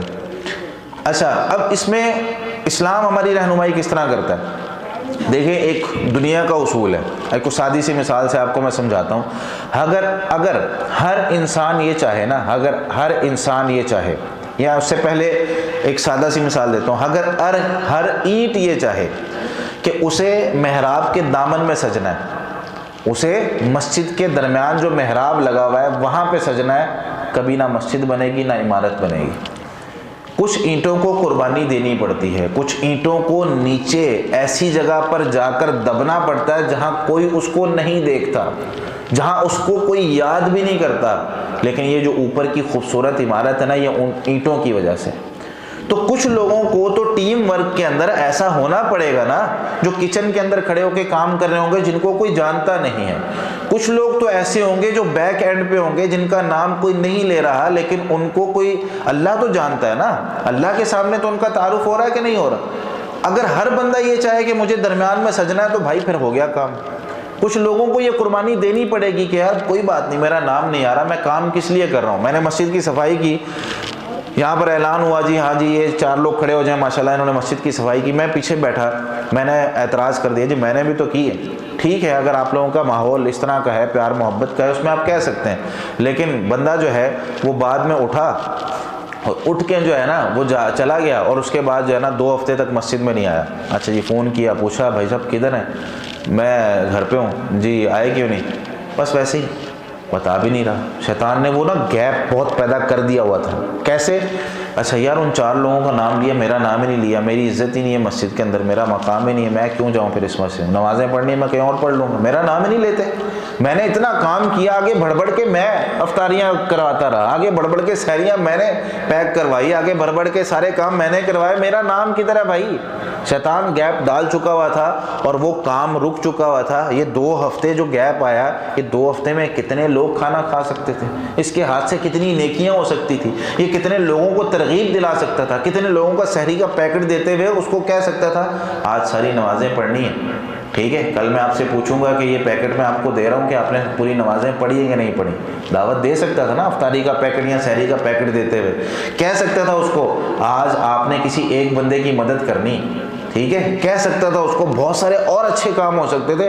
شیطان نے اپنا گیپ ڈال کر اس کو کہاں سے کہاں لے گیا اور ہمیں پتہ بھی نہیں ہو رہا چل رہا کہ ہمارے ساتھ ہو کیا رہا ہے۔ تو شیطان جو ہے نا وہ اپنے جو خاندانی نظام ہے اس کو بھی خراب کرنے کی کوشش کرتا ہے۔ اچھا میں مثال دے رہا تھا کہ اب یہ پہلے تو بیٹھنا وہ جو ہے نا اس کو گوارا نہیں کرے، بیٹھ گئے، کام شروع ہو گیا، کام شروع ہونے کے بعد پھر اس نے اس طریقے سے کر دیا، اور درمیان میں بھی ہمیشہ کوشش کرے گا. ایک بندہ جو ہے نا وہ 5 مہینے سے 2 لوگ آپس میں کام کر رہے ہیں، اچھا 5 مہینے کے درمیان اس نے کوشش بڑی کی لیکن 5 مہینے بعد وہ کامیاب ہو گیا. کوئی نہ کوئی ایسی بات ذہن میں ضرور لائے گا کہ جس کی وجہ سے لگ رہا ہوگا کہ یار یہ بندہ جو ہے نا اس کے ساتھ میں نہیں چل سکتا. میرے بھائی اصول ہے دنیا کا کہ 2 لوگ آپس میں کبھی بھی 100% ان کا اتفاق ہو ہی نہیں سکتا. میں ہوں، میرا کبھی بھی میرے والد صاحب کے ساتھ 100% اتفاق نہیں ہو سکتا. وہ کئی دفعہ ایسی باتیں کہیں گے جو میری سمجھ میں نہیں آئیں گی، میں کئی دفعہ ایسی بات کہوں گا جو میرے دوست کو سمجھ میں نہیں آئے گی، میری بیوی ایسی بات کہے گی جو میری سمجھ میں نہیں آئیں گی، مجھے لگ رہا ہوگا یار یہ اس طرح نہیں کرنا ہے، وہ کوئی بات مجھے سمجھانے کی کوشش کرے گی نہیں، کیونکہ اتفاق ہمارا اختلاف ہے نا، فطری طور پر اختلاف ہے، لیکن ایڈجسٹ کرنا پڑتا ہے. یار چلو کبھی تمہاری مان لیں گے، کبھی میری مان لیں گے، کبھی تم اگر کہو گے تو اس طرح کر لیں گے، آپ کہہ رہے ہیں کہ چلو آج گھومنے چلنا ہے چلے جاتے ہیں، کل آپ کہہ رہے ہیں نہیں جانا تو نہیں جانا، کوئی بات نہیں، آج میں ایڈجسٹ کر لیتا ہوں، کل آپ بھی تو لے کے گئے تھے مجھے، آج میں اپنی جو خواہش ہے اس کو مان لیتا ہوں. تو اگر ہر بندہ کہے گا یار میں نے سوچ لیا وہی کرنا ہے تو پھر معاملات نہیں ہوتے. اسی طریقے سے 6 مہینے بعد، سال بعد وہ کوئی نہ کوئی چیز پیدا کرے گا. یہ آپ کو اس لیے بتا رہا ہوں کہ بہت سے کام صرف شیطان کی وجہ سے رک جاتے ہیں اور ہم سمجھ رہے ہوتے ہیں یار یہ معاملات جو ہے نا وہ کوئی آپس کے کوئی اس کے ذہن میں یہ بات آئی ہے، اور کئی دفعہ باتیں اتنی چھوٹی چھوٹی ہوتی ہیں کہ وہ ہم کسی کو بتا بھی نہیں سکتے. مثال کے طور پر ایک دفعہ کیا ہوا، ایک بندے کے ذمہ نا ایک کام لگایا ہوا تھا، اور وہ بندہ جو ہے نا وہ کام کر رہا ہے، اور اس کو اچانک اس طرح ہوا کہ کوئی دوسرا بندہ آ گیا اور وہ زیادہ اچھا کام کر سکتا تھا. وہ جو کام کسی بندے کے ذمہ لگایا ہوا تھا وہ دوسرا بندہ آ گیا وہ زیادہ اچھا کام کر سکتا تھا، اور جو پہلے سے وہ کام کر رہا تھا میرے ذہن میں یہ تھا کہ اس کو یار کسی دوسری جگہ اس کے ذمہ کوئی دوسرا کام لگانا ہے. اچھا میں نے اس بندے کو کہا یار بھائی آپ ادھر آؤ، آپ ادھر بیٹھو، میں آپ کو بتاتا ہوں، آپ نا یہ کام کرو. اچھا میں وہاں پہ سوچنے لگ گیا پہلے سے ہی یار میں کام کر تو رہا تھا، مجھے بٹھا دیا، وہ کام کر رہا ہے، ٹھیک ہے یہ تو کوئی اچھی بات نہیں ہے. اب فوری طور پر جو ہے میں نتیجے تک پہنچا اور چلا گیا، کام رک گیا. تو یہ ساری مثالیں یہ اس طریقے سے میرے بھائی. اچھا میں بات کر رہا تھا حدیث کی، تو ایک اس حدیث کے آخر میں یہ ہے کہ شیطان آئے گا اور آ کر یہ بات کہے گا، وہ کہے گا کہ بھائی میں نے، ایک شیطان کہے گا کہ میں نے آج جو ہے نا میاں بیوی کے درمیان لڑائی کروا دی، آج جدا جدا سو رہے ہیں، آج ایک دوسرے سے بات نہیں کر رہے. شیطان کھڑا ہوتا ہے، اس کو گلے لگاتا ہے اور کہتا ہے نعم انت، تو بھائی زبردست ہے، سب سے اچھا تو ہے. کیوں؟ وہ کام ہی اس طرح کا کر کے آیا کہ میاں بیوی کے درمیان جھگڑا، بچے ظاہر سی بات ہے اولاد بگڑے گی، اولاد فائدہ اٹھاتی ہے، دونوں کا اتفاق ہو نا میاں بیوی کا، تو اولاد کوئی غلط کام کر ہی نہیں سکتی. وگرنہ ماں جو ہے وہ تھوڑی تھوڑی ڈھیل دے رہی ہوتی ہے، کر لے آج کوئی بات نہیں، ٹھیک ہے. ادھر سے باپ بھی کہہ رہا ہوتا ہے اپنی ماں سے لے لے جا کے، اس کو بتا دے، ٹھیک ہے. تو بہت سارے معاملات اس طرح کے چل رہے ہوتے ہیں، تو بیچ میں سے بچے کو گیپ مل جاتا ہے. آج امی نے بھی نہیں پوچھنا، امی ڈانٹیں گی تو ابو ان سے لڑے ہوئے ہیں، تو ابو جو ہے سائڈ لے لیں گے، ابو ڈانٹیں گے تو امی سائڈ لے لے گی میری، تو میں تو بچ جاؤں گا. تو بڑے کام ہو جاتے ہیں اس طریقے سے. اور خاندانوں میں پھر فرق آتا ہے. میاں بیوی کے درمیان لڑائی سے صرف یہ نہیں ہوتا کہ 2 لوگوں میں جھگڑا ہوا ہے، خاندانوں میں فرق آتا ہے، ٹھیک ہے. ادھر کا خاندان وہ اس کے خلاف ہو جاتا ہے، ادھر کا خاندان ادھر سے. تو کبھی بھی ذہن میں سوچ پیدا ہونا، نبی صلی اللہ علیہ وسلم نے یہی بات ارشاد فرمائی، اور اللہ تعالیٰ نے بھی سورہ حجرات کے اندر یہ آئے گا جب موضوع، تو میں انشاءاللہ اس کو تفصیل سے بیان کروں گا. برا گمان جو ذہن میں سوچ پیدا ہوئی اور میں نے جا کے اس بندے سے پوچھا نہیں کہ بھائی صاحب واقعی آپ نے یہ بات کہی ہے کہ نہیں کہی، اس نہ پوچھنے کی وجہ سے ہماری زندگیاں اجڑ گئی. تو اس لیے میرے بھائی شیطان کا تعارف زیادہ کروانا اس لیے ضروری تھا. یہ موضوع ہمارا جو ہے نا کافی لیٹ چل رہا ہے، یعنی چیزیں ہماری موضوع کے حساب سے بہت پیچھے ہیں، ہم نے جانا بہت آگے تھا. لیکن یہ اس لیے ضروری ہے کہ بھائی شیطان کو بھلا کے ہم اپنی زندگیاں اچھی نہیں کر سکتے ہیں. شیطان کو 24 گھنٹے یاد رکھنا ہے ابھی یہاں سے حملہ کر رہا ہے. یہ جو سوچ میرے ذہن میں آ رہی ہے شیطانی سوچ ہے، اس کو ختم کیسے کرنا ہے؟ اعوذ باللہ پڑھنی، فوری طور پر اعوذ باللہ من الشیطان الرجیم. ٹھیک ہو گیا جی. اسی طریقے سے اور بہت سے معاملات ہیں. شیطان جہاں پہ آتا ہے بیت الخلاء میں آتا ہے، میں مختصر ذکر کر رہا ہوں، دلائل یہاں پہ میں ذکر نہیں کر رہا، ٹھیک ہے. بیت الخلاء میں آتا ہے، تنگ کرتا ہے. رات کو گھر میں آتا ہے، وہ ہمارے ساتھ کھانا کھاتا ہے، بستر پر ہمارے ساتھ سوتا ہے، اور اگر ہم صبح کو نہیں اٹھتے ہیں نماز کے لیے، نبی صلی اللہ علیہ وسلم نے ارشاد فرمایا رات کو وہ اپنا گھر ادھر بنا لیتا ہے اور اپنی جو ٹوائلٹ ہے، اپنا جو بیت الخلاء ہے وہ اس کو بنا کے ہمارے کانوں میں پیشاب بھی کر جاتا ہے.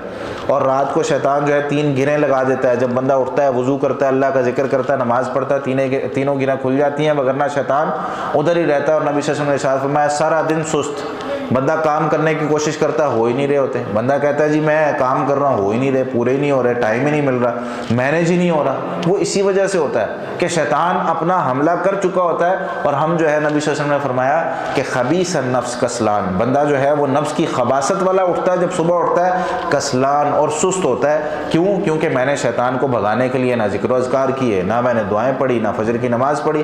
اسی طریقے سے جب غصہ انسان کو آتا ہے تب بھی شیطان غصہ دلا رہا ہوتا ہے، اور نبی صلی اللہ علیہ وسلم نے فرمایا تب بھی اعوذ باللہ پڑھو، شیطان بھاگ جائے گا۔ اسی طریقے سے رات کو بسم اللہ پڑھ کے دروازے بند کرنے چاہیے، رات کو بسم اللہ پڑھ کے برتن ڈھانپنے چاہیے، رات کو بسم اللہ پڑھ کے اپنے جو ہے وہ مشکیزیں اور کوئی بھی بوتل چھوتل ڈھکن ہے، کوئی بھی سب چیزیں بند کر کے ڈھانپ کے رکھنی چاہیے، تاکہ شیطان گھر کے اندر نہ آئے اور ہمارے ساتھ کھانا نہ کھائے۔ اعوذ باللہ من الشیطان الرجیم کا ترجمہ یہ ہے اعوذ میں پناہ مانگتا ہوں، اعوذ میں پناہ میں آتا ہوں، باللہ اللہ کی، من سے، الشیطان شیطان، الرجیم مردود جس کو رد کر دیا گیا ہے، تو میں اللہ کی پناہ میں آتا ہوں شیطان مردود سے۔ اس کو یاد کریں اور اس کو اپنے بچوں کو سکھائیں، اور ہر وقت اپنے بچوں کے اذکار میں اس کو شامل کروائیں کہ بیٹا ہر تھوڑی دیر بعد تم نے اعوذ باللہ پڑھنی ہے، ہر تھوڑی دیر بعد تم نے اعوذ باللہ پڑھنی ہے، کہ کہیں اس کو موقع نہ مل جائے۔ اور بڑی دلیلیں ہیں اور بڑے اور واقعات ہیں شیطان کے متعلق، لیکن ہم اسی پر اکتفا کرتے ہوئے آگے چلتے ہیں۔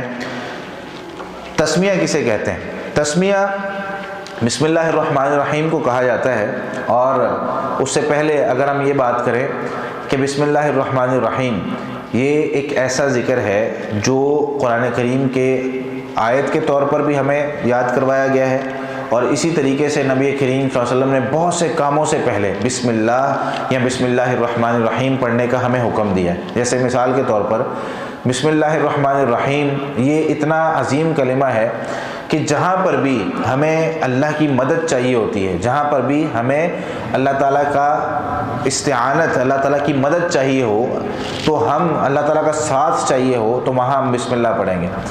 بیت الخلاء میں داخل ہوتے ہوئے پڑھا جاتا ہے بسم اللہ اللہم انی اعوذ بک من الخبث والخبائث۔ جس طرح میں نے پہلے کہا کہ بیت الخلاء کے اندر شیطان موجود ہوتا ہے، تو وہاں ہم نے اس سے بھی پناہ مانگنی ہے اور اللہ کی مدد کے ساتھ مانگنی ہے۔ اسی طریقے سے اس کے حوالے موجود ہیں سارے میرے پاس، لیکن ابھی وقت کم ہے تو میں اس کو جو ہے تیزی سے ذکر کر رہا ہوں۔ اسی طریقے سے جب کوئی شخص وہ وضو کرے تو نبی صلی اللہ علیہ وسلم نے ارشاد فرمایا لا وضوء لمن لم یذکر اسم اللہ علیہ، اس شخص کا وضو نہیں ہوتا جو بسم اللہ نہیں پڑھتا، وہاں پر بھی بسم اللہ پڑھنی ہے۔ اسی طریقے سے قرآن شروع کرتے ہوئے اعوذ باللہ پڑھنی ہے، جیسا کہ میں نے پہلے ذکر کیا فَإِذَا قَرَأْتَ الْقُرْآنَ فَاسْتَعِذْ بِاللَّهِ مِنَ الشَّيْطَانِ الرَّجِيمِ، اعوذ باللہ۔ جب بھی قرآن کریم کی تلاوت شروع کرنی ہے اعوذ باللہ پڑھنی ہے۔ بسم اللہ کہاں پڑھنی ہے؟ جہاں پر بھی بسم اللہ لکھی ہوئی ہے قرآن کریم میں وہاں بسم اللہ پڑھنی ہے۔ مثال کے طور پر میں سورہ بقرہ کے درمیان سے شروع کرتا ہوں یا دوسرا سپارہ شروع کرتا ہوں سیقول السفہاء سے، تو میں کیسے پڑھوں گا؟ اعوذ باللہ من الشیطان الرجیم سیقول السفہاء من الناس، ٹھیک ہو گیا۔ یہاں پہ بسم اللہ نہیں پڑھوں گا کیونکہ لکھی ہوئی نہیں ہے۔ جہاں صورتوں سے پہلے بسم اللہ لکھی ہوئی ہے وہاں میں نے بسم اللہ پڑھنی ہے، ٹھیک ہے۔ یہ مسئلہ واضح ہے، عبادت کے اصولوں میں سے انشاءاللہ وہ آگے جا کے میں سمجھاؤں گا۔ ابھی صرف اتنا یاد کر لیں کہ جہاں اعوذ باللہ جب بھی قرآن شروع کرنا ہے تب پڑھنی ہے کیونکہ یہ آیت میں حکم ہے، اور بسم اللہ جہاں لکھی ہے وہاں پڑھنی ہے۔ جیسے سورۃ توبہ سے پہلے بسم اللہ نہیں لکھی ہوئی تو وہاں پہ نہیں پڑھنی، جہاں سورت کے درمیان میں لکھی ہوئی ہے وہاں پڑھنی ہے۔ اسی طریقے سے ذبح کرتے ہوئے نبی کریم صلی اللہ علیہ وسلم جو ہے وہ بسم اللہ پڑھتے تھے اور اللہ اکبر، بسم اللہ اللہ اکبر کہہ کر ذبح کرتے تھے۔ اسی طریقے سے بسم اللہ جو ہے وہ اور اس کے کئی ایک مقامات ہیں جہاں پر پڑھنی چاہیے۔ نبی کریم صلی اللہ علیہ وسلم جو ہے وہ کھانا کھانے سے پہلے بسم اللہ پڑھا کرتے تھے، اور صحابہ کرام کو بھی اس چیز کی تلقین کی ہے۔ اور بسم اللہ اٹھتے ہوئے بیٹھتے ہوئے ہر جگہ پر جہاں کہیں بھی ہم کوئی کام کر رہے ہوں تو علماء کرام کہتے ہیں مستحب ہے یہ۔ جس طرح کہ تحریر سے پہلے نبی کریم صلی اللہ علیہ وسلم بسم اللہ لکھا کرتے تھے، خط جو بھیجتے تھے نا بادشاہوں کے پاس ان کو بھی بسم اللہ آپ صلی اللہ علیہ وسلم لکھ کر بھیجتے تھے۔ تو یہی وجہ ہے کہ امام بخاری رحمۃ اللہ علیہ یا دوسرے کچھ محدثین اور علماء کرام وہ بسم اللہ جو ہے وہ لکھا کرتے تھے، ٹھیک ہے۔ اسی طریقے سے میاں بیوی کے جو تعلقات ہیں ان کے درمیان جو دعا ہے اس وقت بھی بسم اللہ اللہم جنبنا الشیطان وجنب الشیطان ما رزقتنا یہ دعا ہے، اس وقت بھی اللہ کا ذکر کر کے بسم اللہ پڑھ کے جو ہے معاملات کرنے چاہیے۔ اچھا یہ جو ہے جگہ ہے۔ اس کے بعد میں نے جو یہاں پر لکھا ہوا تھا وہ ہے اللہ تعالیٰ کا تعارف۔ ہم نے جس اللہ سے پناہ مانگنی ہے وہ اللہ ہے کون؟ ابھی یہاں پر ہم اللہ تعالیٰ کا تعارف نہیں لیں گے، اس کی وجہ ہے ٹائم کی قلت کہ ہمیں اپنا موضوع ختم کرنا ہے۔ اللہ تعالیٰ کا تعارف ہم اس کو تھوڑا آخر میں لے جائیں گے، سورہ اخلاص میں شامل کر لیں گے۔ جہاں ہم سورہ اخلاص پڑھیں گے تو وہاں ہم انشاءاللہ، کیونکہ سورہ اخلاص چھوٹی صورت ہے، وہاں ہمیں زیادہ ٹائم مل جائے گا، تو ہم اللہ تعالیٰ کا تفصیلی تعارف وہاں پر حاصل کریں گے۔ صرف اتنا یاد رکھیں کہ اللہ تعالیٰ ایک ایسی ذات ہے جو انسان کو بیمار کرتا ہے، انسان کو صحت دیتا ہے، انسان کو زندگی دیتا ہے، انسان کو موت دیتا ہے، انسان کو ہر قسم کی تکلیف اور پریشانی سے بچا بھی ہو سکتا ہے اور ڈال بھی ہو سکتا ہے۔ اس پوری دنیا کو کن کہہ کے وہ بنا بھی سکتا ہے، کن کہہ کے ختم بھی کر سکتا ہے۔ میرے جو کام نہیں ہو رہے ہوتے وہ بھی اللہ کر سکتا ہے۔ میرے جو کام پھنسے ہوئے ہیں، نبی کریم صلی اللہ علیہ وسلم نے اللہ کا تعارف کرواتے ہوئے سیدنا عبداللہ بن عباس رضی اللہ تعالیٰ عنہ کو فرمایا تھا، یا غلام انی اعلمک کلمات، اے بچے میں آپ کو کچھ باتیں سکھانے لگا ہوں، یاد کر لو۔ یہ بات یاد کر لو، جب بھی مدد مانگنی ہے اللہ سے مانگنی ہے۔ اذا سألت فاسأل اللہ، جب بھی سوال کرنا اللہ سے کرنا ہے۔ اور ایک بات، اگر ساری دنیا مل جائے اور تمہیں نقصان پہنچانا چاہے اور اللہ نہیں چاہتا کہ تمہیں وہ نقصان پہنچے، تو ساری دنیا مل کر تمہیں وہ نقصان نہیں پہنچا سکتی۔ اور اگر اللہ تمہیں نقصان پہنچانا چاہے، ساری دنیا تمہیں بچانے کے درپے ہو جائے، تو ساری دنیا تمہیں مل کر بھی نہیں بچا سکتی، کیونکہ اللہ تمہیں نقصان پہنچانا چاہتا ہے۔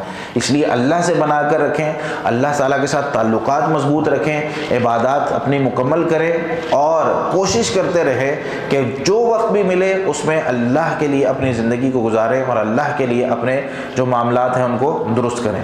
اس کے بعد اگلا جو موضوع ہے وہ ہے بسم اللہ الرحمن الرحیم، کیا قرآن کریم کی آیت ہے۔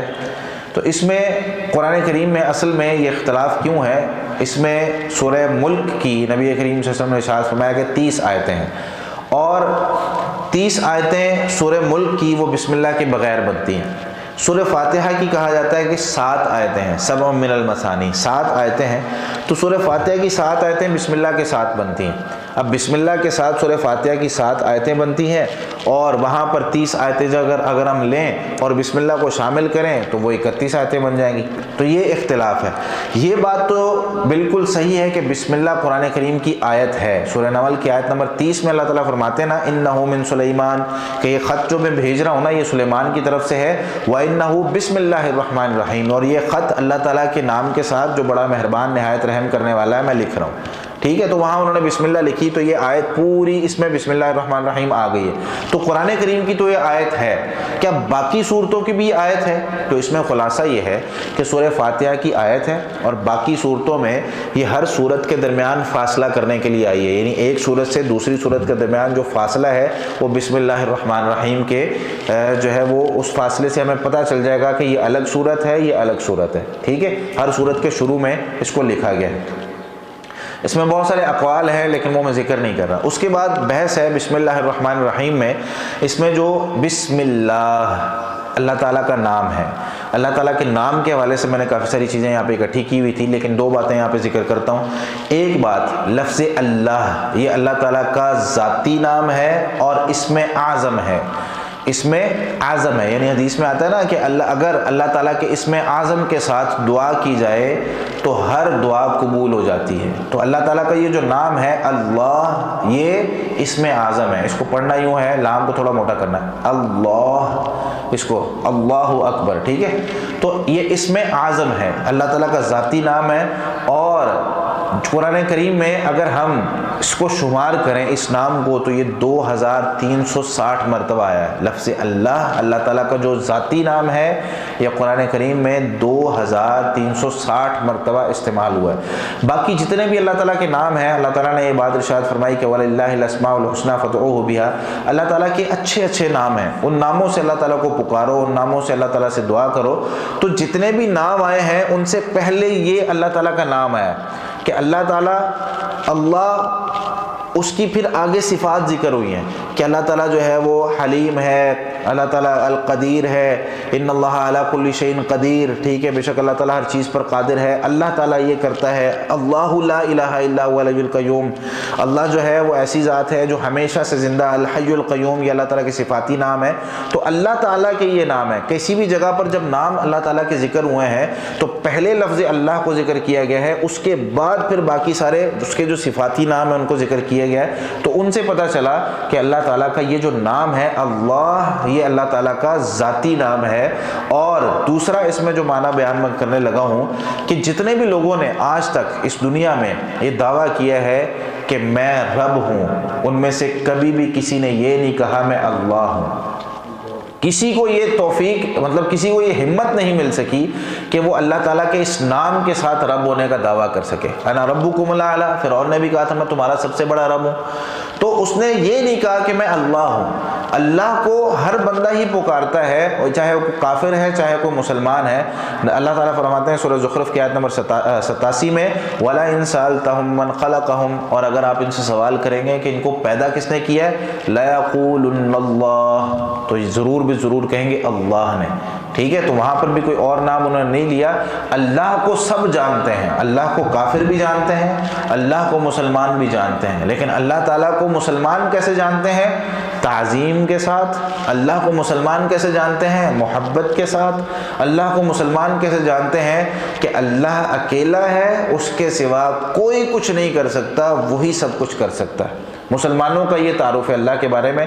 کفار تو کبھی کبھی پکار لیتے ہیں جب مشکلات میں ہوتے ہیں، اور کفار جب پکارتے ہیں اکیلے اللہ کو تو اللہ ان کو نجات دے دیتا ہے۔ وہ آتا ہے نا قرآن کریم کی آیت ہی ہے کہ جب یہ سمندروں میں ہوتے ہیں اور ڈوبنے لگتے ہیں، جب کشتیاں غوطے کھاتی ہیں، ٹھیک ہے، تو یہ پھر اللہ کو خالص پکارتے ہیں، اور جب ان سے جو ہے نا وہ اس کو دور کر دیا جاتا ہے تو پھر اذا ہم یشرکون، پھر اچانک اللہ کے ساتھ دوبارہ شرک کرنے لگتے ہیں۔ تو اللہ کو پکارنے کی وجہ سے آگے میں انشاءاللہ ذکر کروں گا کسی مقام پہ کہ توحید اور اللہ کو اکیلے اللہ کو کافر بھی پکارتا ہے تو اللہ اس کو نجات دے دیتا ہے۔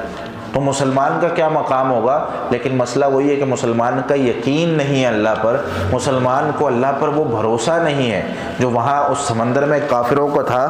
اگر مسلمانوں کو یہ بھروسہ ہو تو میرے بھائی دنیا کی کوئی طاقت مسلمانوں کو غالب آنے سے نہیں روک سکتی۔ غزوہ بدر میں ہتھیار نہیں تھے بھائی، غزوہ بدر میں تلواریں اور گھوڑے اور اونٹ اور یہ ساری چیزیں اس طرح کا کچھ بھی نہیں تھا۔ اللہ تعالیٰ نے اس میں بھی جتوایا مسلمانوں کو۔ مسلمانوں کے پاس شروع میں دیکھ لیں آپ کچھ بھی نہیں تھا، مسلمان آج تو بہت کچھ ہے مسلمانوں کے پاس، لیکن کیوں ہے پیچھے؟ کیوں مسلمان ہر جگہ پہ ہار رہے ہیں؟ کیوں مسلمانوں میں جو ہے اب وہ ہمت اور طاقت نہیں ہے؟ کیونکہ ہمارے ساتھ اللہ نہیں ہے۔ اگر ہمارے ساتھ اللہ ہو تو نبی کریم صلی اللہ علیہ وسلم نے ارشاد فرمایا تھا ابو بکر کوئی مسئلے والی بات نہیں ہے، یہ کافر اگرچہ تمہارے سر پہ کھڑے ہیں یہ تمہیں نقصان نہیں پہنچا سکتے۔ کیوں؟ ہمارے ساتھ اللہ ہے۔ اس غار میں ہمارے ساتھ تیسرا اللہ ہے۔ ابو بکر کیا خیال ہے آپ کا ان دو لوگوں کے بارے میں جن کے ساتھ تیسرا اللہ ہو؟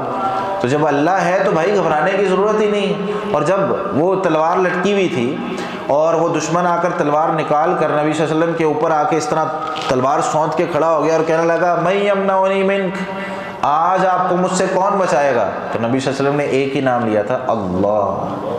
اللہ یہ نام لیا تو میرے بھائی اس کے ہاتھ سے تلوار، وہ اس کے ہاتھ شل ہو گئے اور تلوار گر گئی، وہ دوبارہ حرکت ہی نہیں کر پایا۔ یہ اللہ کی قدرت اور اللہ تعالیٰ کی طاقت ہے اگر مسلمانوں کو پتہ چل جائے کہ ان کا رب کون ہے۔ اسی طریقے سے اگلا جو سوال ہے وہ ہے الرحمن اور الرحیم، اس میں فرق کیا ہے؟ اس کے دو فرق ذکر کروں گا، فرق بہت زیادہ ہیں۔ ایک فرق تو یہ ہے کہ اچھا اس کو قرآن کریم کیونکہ عربی میں ہے، پھر عربی لغت سے ہم کو اس کو سمجھنا ہوگا۔ تو جو الرحمہ ہے نا اللہ تعالیٰ کی جو صفت ہے الرحمہ یعنی رحم کرنے والا، اس کے اندر اللہ تعالیٰ کی بہت ساری اور صفات بھی آتی ہیں، لطف، رفق، عطف اور قرابت۔ یعنی اللہ تعالیٰ ذاتی طور پر بھی بڑا نرم ہے، رحم کرنے والا ہے۔ اللہ تعالیٰ نے جو بندوں کو اعمال دیے کرنے کے لیے، جو کام ہم پر فرض کیے ہیں وہ بھی اتنے مشکل نہیں ہے، آسان ہے، اس میں بھی رحمت کا پہلو ہے۔ اللہ تعالیٰ ایک ہوتا ہے ذاتی طور پر بھی، مثال کے طور پر ایک بندہ جو ہے وہ ذاتی طور پر بڑا رحم دل ہے لیکن لوگوں کو کام اس طرح کے دے دیتا ہے جو ان سے ہوتے نہیں، اور ایک بندہ جو ہے لوگوں کو کام اس طرح کے دے دیتا ہے جو وہ کر سکتے ہیں لیکن ذاتی طور پر بڑا سخت ہے، کام آسان دے رہا ہے لیکن وہ نہیں کر کے آتے تو ڈانٹتا ہے۔ اللہ کہتا ہے کوئی بات نہیں ہوا تیرے سے، آ جا توبہ کر لے۔ اللہ تعالیٰ کہتا ہے نہیں ہوا، کھڑے ہو کے نہیں پڑھ سکا بیٹھ کے پڑھ لے، بیٹھ کے نہیں پڑھ سکا لیٹ کے پڑھ لے، پیسے نہیں ہے تیرے پاس کوئی بات نہیں، زکوٰۃ نہ ادا کر، زکوٰۃ تیرے پاس بالکل بھی نہیں ہے، لینے والوں میں بن جا، معاملات تیرے آسان ہی ہیں۔ اللہ تعالیٰ پھر بندہ جب گناہ کر لیتا ہے جتنا بڑا مرضی گناہ ہو جائے، 100 بندے کے قاتل کو اللہ تعالیٰ نے صرف اس لیے کہ وہ نکلا تھا توبہ کرنے کے لیے، وہ اس کو اس لیے معاف کر دیا۔ یہ الرحمہ کے اندر یہ صفت ہے۔ اور پھر الرحمن اور الرحیم میں جو فرق بتایا جاتا ہے وہ یہ ہے کہ الرحمن اللہ تعالیٰ کی جو صفت ہے یہ ہر وقت اس کے ساتھ موجود ہوتی ہے، یعنی اللہ تعالیٰ الرحمن ہے، بہت زیادہ رحم کرنے والا ہے، مسلمانوں پر بھی کافروں پر بھی۔ اگر اللہ تعالیٰ رحم نہ کرتا، کافر ان کو اللہ ایک گھونٹ بھی پانی کا نہ پلاتا۔ اللہ کے ساتھ اللہ کا انکار کر کے بیٹھے ہو، اللہ کے ساتھ شرک کر رہے ہو، اللہ کو پسند ہی نہیں ہے۔ ایک بندہ ہے وہ کوئی کمپنی چلا رہا ہے، اور وہ کوئی کمپنی چلاتے ہوئے بندہ جو ہے وہ جا کے اس کے آفس کے اندر کسی اور کی تعریفیں کرنے لگ جائے، یہ بندہ برداشت کرتا ہے؟ یہ ایک چھوٹا سا بندہ اللہ کے مقابلے میں اس کی مثال ہی نہیں بنتی، یہ برداشت نہیں کر پا رہا۔ اللہ تعالیٰ جو پوری کائنات کو چلا رہا ہے، اللہ تعالیٰ جو ہر چیز کو چلا رہا ہے، اس کے ساتھ شرک کیے جا رہے ہیں، وہ کیسے برداشت کریں گے؟ تو اللہ تعالیٰ کو شرک پسند نہیں ہے، کفر پسند نہیں ہے، اس کے باوجود اللہ ان کو رزق دے رہا ہے، اس کے باوجود اللہ ان کو وافر دنیا دے رہا ہے۔ یہ اس کا یہ مطلب نہیں ہوتا جس کو دنیا وافر مل رہی ہو تو ہم یہ کہیں کہ بھائی یہ بندہ بڑا اچھا ہے، یہ بندہ بڑا نیک ہوگا۔ نہیں، اللہ دنیا سب کو دے دیتا ہے، کافر کو بھی دے دیتا ہے، اللہ دنیا جو ہے مسلمان کو بھی دے دیتا ہے، لیکن الرحیم یہ صرف مسلمانوں کے ساتھ خاص ہے۔ اللہ رحم کرنے والا ہے مسلمانوں پر۔ اس کے بارے میں اللہ رب العالمین نے ارشاد فرمایا وَكَانَ بِالْمُؤْمِنِينَ رَحِيمًا، سورہ احزاب کی آیت نمبر 43 ہے کہ اللہ جب قیامت کے دن رحم کرے گا نا تو اس وقت اللہ تعالیٰ کی صفت الرحیم جوش میں آئے گی۔ تو اللہ تعالیٰ مہربان ہے، بڑا رحم کرنے والا ہے، دونوں کا معنی ہی بڑا مہربان یا بڑا رحم کرنے والا ہے، لیکن ایک ہے اللہ سب پر مہربان اور سب پر رحم کرنے والا ہے، اور دوسرا کہ اللہ صرف مومنوں پر رحم کرے گا۔ اور آج کے ساتھ ہمارا جو ہے نا وہ پہلا صفحہ ہمارا ختم ہو چکا ہے، باقی انشاءاللہ بعد میں کرتے ہیں۔ تو بسم اللہ الرحمن الرحیم کا ترجمہ صرف آپ یاد کر لیں، بسم اللہ اللہ کے نام کے ساتھ، بسم اللہ اللہ کے نام کے ساتھ، الرحمن ایسا اللہ جو بڑا مہربان ہے، الرحیم ایسا اللہ جو بڑا رحم کرنے والا ہے۔ ٹھیک ہے، اللہ کے نام کے ساتھ جو بڑا مہربان نہایت رحم کرنے والا ہے۔ اب یہ ساتھ ہم ایک ترجمہ کرتے ہیں، میں شروع کرتا ہوں۔ یہ کس لفظ کا ترجمہ ہے؟ با کا معنی ہے ساتھ، اسم جو ہے یہ نام کو کہتے ہیں، اسمن یہ نام کو کہتے ہیں۔ ٹھیک ہے، ہم آپ اردو میں بھی استعمال کرتے ہیں، آپ کا اسم گرامی کیا ہے، تو یہ وہی ہے، اس کا الف گر گیا ملانے کی وجہ سے، یہ اصل میں اسمن ہے۔ ٹھیک ہے، تو بسم اللہ اللہ کے نام کے ساتھ، ٹھیک ہے، اللہ لفظ اللہ یہ اللہ تعالیٰ کا نام ہے، تو بسم اللہ اللہ کے نام کے ساتھ، الرحمن جو بڑا مہربان، الرحیم نہایت رحم کرنے والا۔ میں شروع کرتا ہوں، یہ کس کا ترجمہ ہے؟ یہاں پر علماء کرام کہتے ہیں کہ لفظ جو ہے وہ محذوف نکلتا ہے، اس کے اندر پوشیدہ ہوتا ہے جس کا ترجمہ کرنا ہوتا ہے، کیونکہ بہت ساری چیزیں نا واضح ہوتی ہیں، ان کو لکھا نہیں جاتا۔ یہی عربی کا اور قرآن کا اعجاز ہے۔ اردو میں بھی ہم کئی دفعہ اس طرح کے الفاظ استعمال کر لیتے ہیں، لفظ پورا جملہ پورا ذکر نہیں کرتے۔ مثال کے طور پر ایک بھائی صاحب روڈ پہ کھڑے ہوئے ہیں اور ادھر سے ایک تیز رفتار گاڑی آ رہی ہے، تو میں اس کو کیا کہوں گا جا کے؟ السلام علیکم بھائی جان، کیسے ہیں آپ؟ وہاں سے گاڑی آ رہی ہے، آپ پیچھے آ جائیں تاکہ آپ کو گاڑی ٹکرا نہ جائے۔ اتنے میں گاڑی لگ کے جو بھائی صاحب جو ہے وہ جنت الفردوس میں اعلیٰ مقام حاصل کر رہے ہوں۔ ٹھیک ہے، ایسے نہیں، وہاں پر سارے جملے حذف کر کے او بھائی بچ گاڑی، ٹھیک ہے، باقی سارے جملے ختم ہو جاتے ہیں۔ آگے دیکھ کھڈا، ٹھیک ہے، آگے دیکھنا بھی کہتے ہیں وہ کھڈا کھڈا، ٹھیک ہے، یہاں اس طرح کے کوئی جملے آ جاتے ہیں، باقی سب حذف ہو جاتے ہیں، ختم ہو جاتے ہیں۔ یہ ہماری زبان میں بھی چلتا ہے۔ تو جہاں کوئی جملہ سمجھ میں آ رہا ہوتا ہے واضح طور پر، تو یہ با جو ہے نا، با یہ دو معنوں میں استعمال ہوتی ہے۔ با کے ویسے کئی ایک معنی ہوتے ہیں عربی زبان میں، 17 کے قریب معنی ہیں، لیکن یہاں دو معنی ایک جو علماء کرام کہتے ہیں استعمال ہو سکتے ہیں۔ ایک استعانت مدد کے معنی میں ہوتا ہے، اور دوسرا مصاحبت ساتھ کے معنی میں ہوتا ہے، یعنی اللہ میرے ساتھ ہے، اب مجھے کوئی مسئلہ نہیں، میں اللہ کی مدد کے ساتھ یہ کام کر رہا ہوں، اب مجھے کوئی مسئلہ نہیں۔ اب علماء کرام کہتے ہیں جو محققین ہیں، جو پڑھے لکھے علماء، بڑے بڑے علماء ہیں، وہ کہتے ہیں جب آپ نے محذوف ہی نکالنا ہے، عوام الناس کے لیے نا سادہ سا ترجمہ کیا جاتا ہے، میں شروع کرتا ہوں اللہ کے نام سے جو بڑا مہربان نہایت رحم کرنے والا ہے۔ اس کا وہ کہتے ہیں یہ سادہ سا ترجمہ ہے، یہ سب کو یاد ہو جائے گا، لیکن اس کا صحیح ترجمہ کیا ہے؟ ہم جو کام کر رہے ہوتے ہیں نا وہی فعل محذوف نکالیں، یہ زیادہ اچھا ہے۔ مثال کے طور پر بسم اللہ، میں کھانا کھانے لگا ہوں، میں کھانا کھاتا ہوں اللہ کے نام کے ساتھ، وضو سے پہلے پڑھ رہا ہوں بسم اللہ، میں وضو کرتا ہوں اللہ کے نام کے ساتھ، میں نماز پڑھنے لگا ہوں، یا کوئی میں مثال کے طور پر دروازہ بند کرنے لگا ہوں بسم اللہ، میں دروازہ بند کرنے لگا ہوں اللہ کے نام کے ساتھ۔ ٹھیک ہے، تو یہ ترجمہ آپ کر لیں۔ اچھا اس میں ایک اور لطیف نقطہ ہے وہ میں بیان کر دوں کہ بسم اللہ الرحمن الرحیم فعل شروع میں لے کے آنا ہے کہ آخر میں، فعل شروع میں لائیں کہ آخر میں؟ اچھا اس سے بھی ترجمے میں بڑا فرق پڑتا ہے۔ فرق کیسے پڑے گا؟ ایک ہے ہم عربی میں پڑھتے ہیں نعبدک، ہم تیری عبادت کرتے ہیں، اور ایک ہے یہ نعبدک، اس میں جو کاف ضمیر ہے نا اس کو ہم اٹھا کے پہلے لے آتے ہیں، تو اس کا ترجمہ ہو جائے گا صرف تیری ہی ہم عبادت کرتے ہیں۔ یعنی اگر ضمیر یا جار مجرور مقدم آ جائے، پہلے آ جائے تو حصر پیدا ہو جاتا ہے۔ ٹھیک ہے، مثال کے طور پر قرآن کریم میں آیت ہے وَفِي السَّمَاءِ رِزْقُكُمْ، اب اس کا ترجمہ ہم کیا کرتے ہیں؟ اور آسمان میں تمہارا رزق ہے، اس کا ترجمہ یہ نہیں ہے۔ وَفِي السَّمَاءِ رِزْقُكُمْ، اور صرف آسمان میں تمہارا رزق ہے۔ زمین کے بندوں کو اللہ نے واسطہ اور وسیلہ بنایا، کہیں نہ کہیں سے دے جاتے ہیں تمہیں، رزق آسمان سے ہی اللہ دیتا ہے۔